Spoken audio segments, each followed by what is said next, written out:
Ustadz, bagaimana pola didik asuh anak yang sudah dewasa atau sudah kuliah, Ustadz? Syukran, Ustadz. Barakallahu fikum. Nah, jamaah. Kalau bicara bagaimana dengan anak-anak kita yang sudah dewasa. Sebenarnya pendidikan mereka adalah ketika kecil. Berlanjut nih kita jagain dia. Rasul SAW bagaimana menyuruh orang tua, menyuruh anaknya sholat ketika umur 7 tahun. Kemudian ketika 10 tahun nggak sholat dipukul. Jadi disinilah peran besar orang tua untuk meluruskan anaknya sebelum anaknya bengkok. Kenapa? Tatkala anak itu sudah besar dan bengkok, maka seperti pohon. Pohon itu dahannya ketika kecil itu mudah diarahkan. Tapi tatkala besar, maka perjuangan. Bagaimana yang bengkok mau dilurusin. Kadangkala patah. Berapa banyak kita melihat anak yang dilurusin sama orang tuanya, malah anak itu kabur dari rumahnya.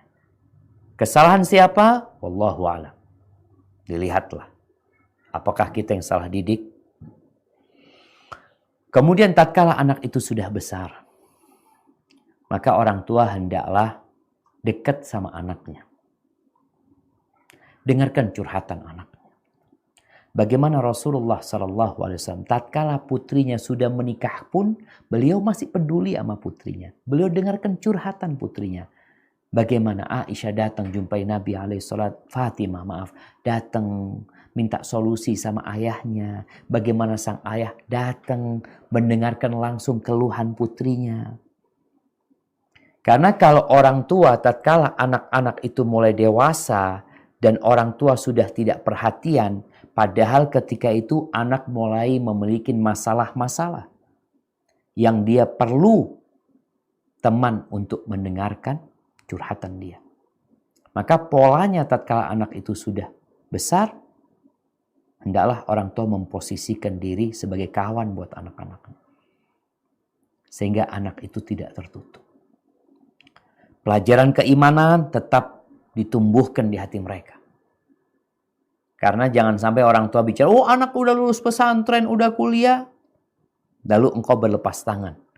Tetap sebagaimana engkau manusia yang tergoda dengan fitnah dunia, anak-anak pun bisa seperti itu. Sebagaimana kita tahu iman itu naik dan turun, maka anak kita pun imannya naik dan turun. Sebagaimana kita tahu sabda Nabi SAW, innal iman la yabla fi jawfi ahadikum. Iman itu bisa usang. Usang iman itu di hati kita. Sebagaimana usangnya pakaian. Fasalullah an yujaddida imanakum. Maka mintalah kepada Allah agar Allah memperbaharui keimanan kita. Bagaimana kita memperbaharui keimanan anak kita? Kita perlu tahu siapa kawan-kawan dia. Kita perlu tahu dengan siapa dia bergaul. Dan kita juga perlu dekat sama dia menceritakan pengalaman-pengalaman kita. Dan orang tua, tolong ketika anak itu curhat menyampaikan sesuatu, dengarkan. Jangan diputus. Karena ada orang, oh bapak juga pernah muda. Iya ayah, engkau juga pernah muda. Sekarang beda ya. Karena ada anak-anak yang sudah kuliah yang mau nikah, kadang-kala orang tuanya, oh nanti dulu ini itu. Dengarkan. Mungkin dia sedang mengalami masalah yang dia tidak ingin menyampaikannya kepadamu. Maka dengarkan, cari waktu yang tepat. Orang tua mulai kadang-kala mulai dia pergi berduaan sama anaknya ya, supaya anak itu tahu bapak ini atau ibu juga sayang sama anaknya. Hadza wallahu a'lam bissawab.